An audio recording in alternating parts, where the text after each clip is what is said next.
again, and welcome to a very special edition of the Full Force News Burst, brought to you by GeneralsJoes.com, with me as your host, Chris 6-inch McLeod, aka Diagnostic 80. On this instalment of your favourite kind of burst, I'm joined by Justin Sigma 6-inch Bell to discuss the recent rumours circulating of a 6-inch Joe toy line from Mezco. So without further ado, let's get stuck into this news burst. In and around all of the recent doom and gloom news surrounding Hasbro, we have seen a rumour circulating that Mezco could be in line to do a G.I. Joe 6-inch line of toys based on a few clues that popped up very recently. The Mezco Toys blog posted a history of the G.I. Joe toy line in their Geek Beat series, and it had a few people asking why. Mezco were pretty fast to respond to comments on their own social platforms, and were very vague and playful with their responses. With the way Hasbro is heading, having laid off a large amount of their workforce on the toy side of the business, it would make a lot of sense that they license the brand out in the time between now and the upcoming movie, in order to keep it alive and in people's minds going into 2019 and 2020. Mezco would be a good fit for a quality product for the adult collector, especially if it was in their 112 collective range, but would probably be on the expensive side. Having said all of that, Justin, what are your thoughts on this story? Is this a plausible direction for G.I. Joe? Oh, it's interesting. I mean, I don't know, from a licensing perspective, the one thing that Hasbro has always been pretty tightly controlled over, at least, for the most part, was G.I. Joe action figures. They did license 12-inch figures to Sideshow for a period of time. So there's certainly a track record for doing this kind of thing. Whether or not something closer in scale to what G.I. Joe is with Mezco would be kind of interesting. So I honestly don't know. I don't know if that's something Hasbro... I mean, so many people have been clamoring, or so many fans have been clamoring for a 6-inch Hasbro line. It would seem to make sense if Hasbro is not willing or able to do it themselves. Perhaps this is kind of their next best thing. But yeah, I don't know. It certainly provides some interesting discussion. Yeah, I mean, a lot of things are pointing towards this, isn't it? It doesn't. I mean, is it too good to be true? I mean, is this a viable? If this is kind of going the way we think it's going. And we are quick to rush to conclusions here at the Full Force, including myself. Yep. In fact, I posted the story. What do you guys think? Do you think this is, do you think this is viable?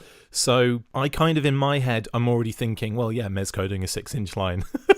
Yeah. But I know that's probably, you could probably say it's more than likely not going to be the case.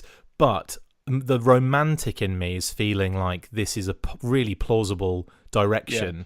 The other question I wanted to ask, is this what G.I. Joe needs? Is this what G.I. Joe needs? I don't know if it's necessarily that. A high-end collector line of 6-inch figures for $90 a pop, I'm not sure that's really going to necessarily galvanize the brand.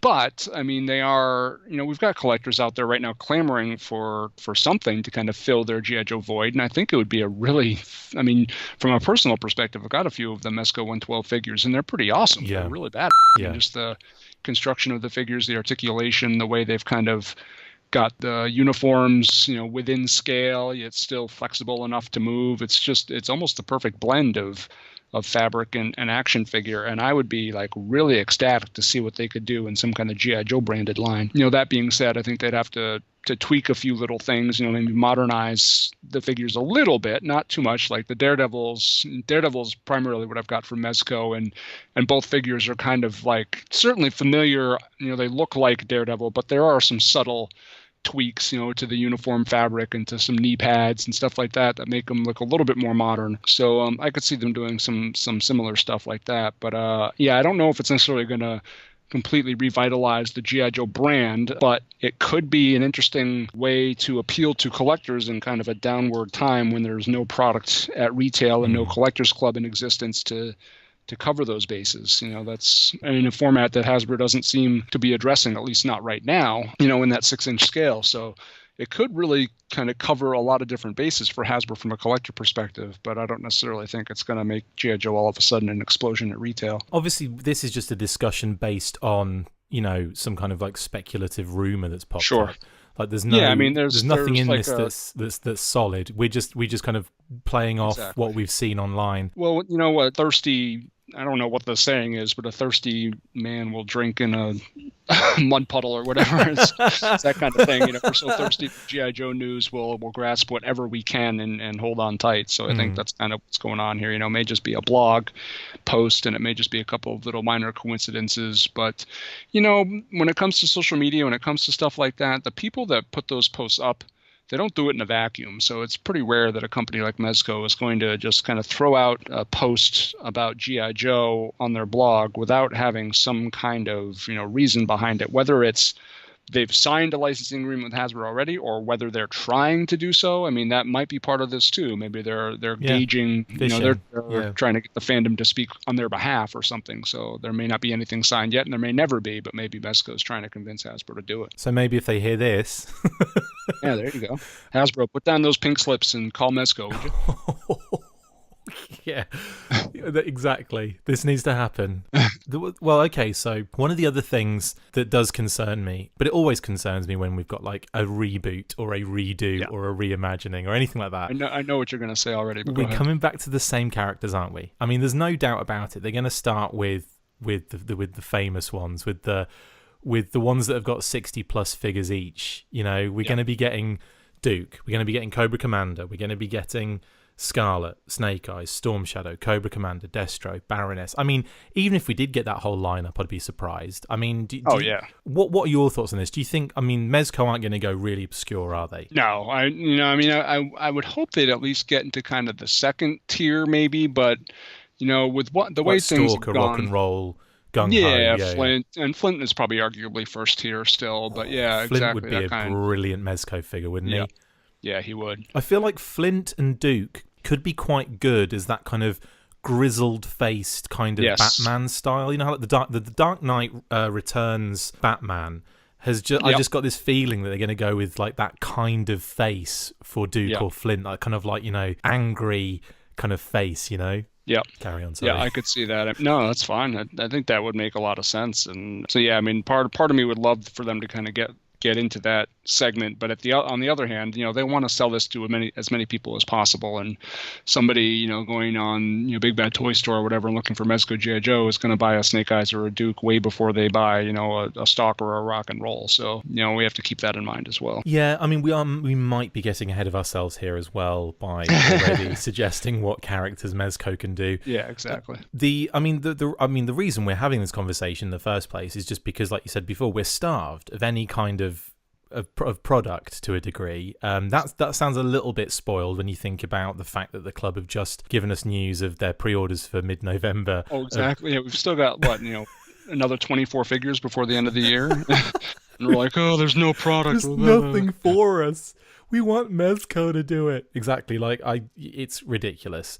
But at the same, I think it's more of a anxiety of what's to come more than anything, because when you look at next year, I can't really think of anything that will be out by any company for G.I. Joe, even with the way that they've been kind of kicking out the licenses. We've seen like a random card trading holding kind of set, where you've got like a box for holding your trading cards. Yeah. We've had the shades, we've had the sneakers, we've had the jackets, we've had all sorts of different kind of things licensed out in recent, we're talking months here. I was surprised we didn't see another Bait figure, but and I was kind of a little bit disappointed we didn't see like a Scarlet or a Cobra Commander or something like that, in their style. But having said that, we are getting a ton of product from the club. So we should just kind of go, okay, well, we're getting something. And if this pans out, I mean, if this pans out, and if we're talking any kind of time frames here, they must be talking within the next couple of years, because I mean, I know these products take a while to develop. Maybe they've been, in the process of being developed. We don't know. But I would think that they would be looking at filling the gap before the film, just to kind of maybe keep collectors' minds on G.I. Joe. Yeah, it's possible. Yeah, I mean, they might have actually thought ahead enough to do that. It doesn't seem like Hasbro's MO necessarily to think that far ahead. And I mean, they're infamous for way back in the 90s calling collectors, a pimple on an elephant's and I don't know, they may on the surface be kind of revisiting that philosophy, but maybe deep down they don't want G.I. Joe to appeal to 300 40-year-old men. They want G.I. Joe to appeal to thousands of 10-year-old kids. So I don't know if they're really kind of redefining their entire branding philosophy just to satisfy a collector base. But on the flip side, they also are investing in conventions now. They're doing they've got the Hasbro Pulse website. They're doing some stuff to kind of appeal to our demographics. So you never know. I mean, something like Mezco might be low risk, high reward. I mean, they might get a big fat licensing check for it and not have to really be too worried about, devoting resources to producing it or anything like that. So it might make a whole lot of sense for them, and it might make collectors happy. So it could end up being a win-win. Who knows? And finally, Justin, will Joe fans pay the kind of money 112 collective figs go for? Not for many, I don't think. I think some will pick up some, but yeah, for $90 for a 6-inch figure is not going to fall within many Joe fans' wheelhouses, I'm afraid. I wish that were different, but that's just what I suspect. They're either going to want, the $20 Marvel Legends style they can go into Walmart and buy, or, the typical 3 3/4. If you're talking, okay, wait, I can buy a 6-inch figure for $80. I don't know if that's. I really don't see that catching on like wildfire. I mean, it's one Mezco 112 figure, or it's 4 Marvel Legends. That's what you're looking at here. But I think the frequency of release is going to be something that could crop up here, because Mezco don't necessarily release a ton of products in one go. Exactly. It's like one every now and then, isn't it, basically? Yeah, pretty much, yeah. So, okay, with that said, thank you, Justin, for jumping on and chatting with me about that.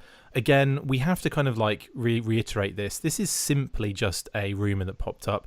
We're not saying that this is going to happen or it's not going to happen. It's just one of those things that we felt worthy of discussion based on the fact that, this doesn't seem... I mean, especially when you look at the trends, when you step back and take a look at the big picture, lots of things are happening, and you kind of you don't have to be like Sherlock Holmes to see certain things, that could possibly kind of happen.